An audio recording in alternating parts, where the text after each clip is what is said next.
Setiap tanggal 25, seluruh umat Kristiani di seluruh dunia akan merayakan hari Natal. Sebagai besar umat Nasrani pun mulai memasang pohon Natal di rumahnya. Hari raya untuk memperingati kelahiran Yesus Kristus itu menjadi momen bagi umat Kristiani berkumpul yang dihiasi dengan pohon Natal.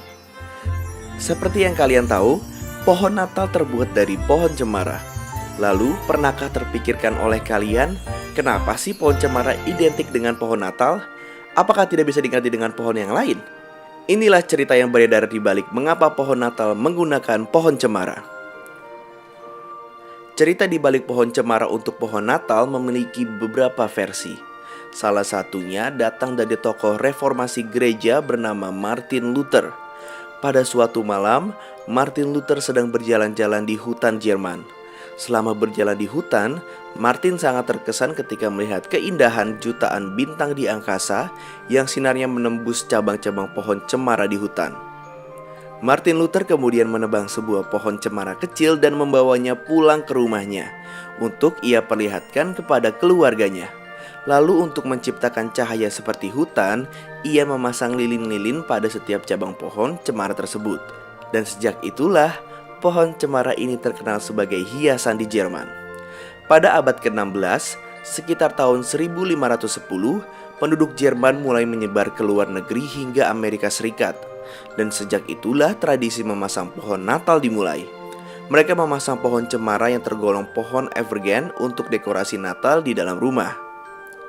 Selain itu, pohon cemara dianggap melambangkan hidup kekal.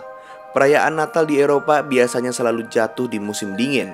Pohon cemara umumnya selalu berdiri tegak dan hijau pada musim dingin, di saat semua tanaman lainnya mulai rontok dan juga rapuh. Lalu ada juga cerita mengenai Santo Bonifacius.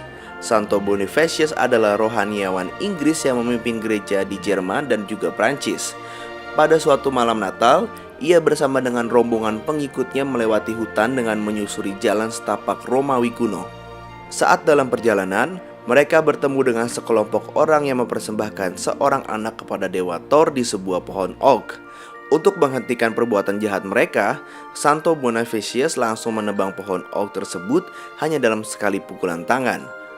Dari pohon oak yang rubuh itu, pohon cemara muda muncul dan tumbuh bagaikan puncak menara gereja yang menuju ke gereja.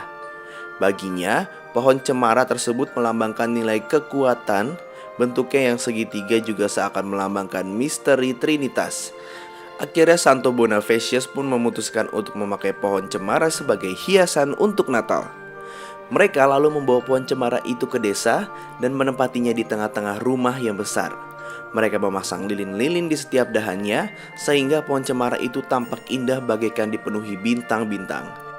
Dan begitulah kisah mengapa pohon cemara ini digunakan untuk pohon Natal. Terlepas dari kisah itu benar atau tidak, pemasangan pohon cemara untuk Natal sebenarnya bukanlah suatu keharusan, karena tidak ada disebutkan dalam aturan gereja maupun Alkitab. Namun, tradisi pohon cemara juga tidak bertentangan dengan Alkitab. Jadi, semua itu tergantung dengan kepercayaan masing-masing saja ya. Jangan lupa like kalau kalian suka video ini, tinggalkan komentar fakta apalagi yang ingin kalian tahu. Jangan lupa subscribe, salam mencari fakta.